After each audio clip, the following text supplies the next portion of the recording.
Gmail লগইনের জন্য এখন আর পাসওয়ার্ডের প্রয়োজন নেই, আপনার ফেস দিয়েই জিমেইল অ্যাকাউন্ট লগইন করতে পারবেন, মানে অনেকটাই ফোনের ফেস আনলকের মতোই। চলেন দেখিয়ে দিচ্ছি কিভাবে করতে হবে। একদমই সহজ। শুরুতে চলে যাবেন আপনার ফোনের গুগল অপশনে, এখানে অ্যাকাউন্ট অপশনে ট্যাপ করবেন, then manage your Google account option. নিচে পেয়ে যাবেন সিকিউরিটি অ্যান্ড সাইন ইন, এখানে ট্যাপ করবেন, সোয়াইপ করে নিচে আসবেন। নিচে আসলে দেখতে পারবেন এখানে সেলফি ভিডিও বলে অপশন আছে, ট্যাপ করবেন। এবার পাসওয়ার্ড অথবা ফিঙ্গার দিয়ে আপনার ভেরিফিকেশন কমপ্লিট করতে হবে। তারপরে add a selfie for sign in, এখানে কন্টিনিউ অপশনে ট্যাপ করতে হবে।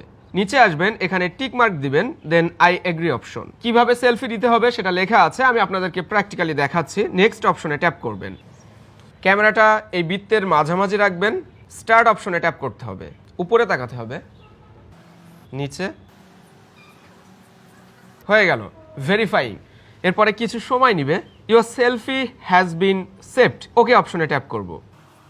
দেখতে পাচ্ছেন লেখা আছে use a selfie to sign in, এটা চাইলে আমি পরবর্তীতে ডিলিটও করে দিতে পারি। এখন থেকে এই জিমেইল অ্যাকাউন্টটা আমি আমার ফেস দিয়েই আনলক করতে পারবো। যাদের বিশেষ করে মাল্টিপল জিমেইল অ্যাকাউন্ট আছে তাদেরকে আর বারবার পাসওয়ার্ড দিতে হবে না আলাদা আলাদা জিমেইলের জন্য, জাস্ট আপনার ফেস দিয়েই আপনি জিমেইল অ্যাকাউন্টগুলো লগ ইন করে নিতে পারবেন। তবে কেউ কেউ হয়তোবা এই অপশনটি পাচ্ছেন না, চিন্তা নেই, সবার জিমেইলেই এই অপশনটি চলে আসবে। ভিডিও ভালো লাগলে লাইক, কমেন্ট, শেয়ার করতে ভুলবেন না।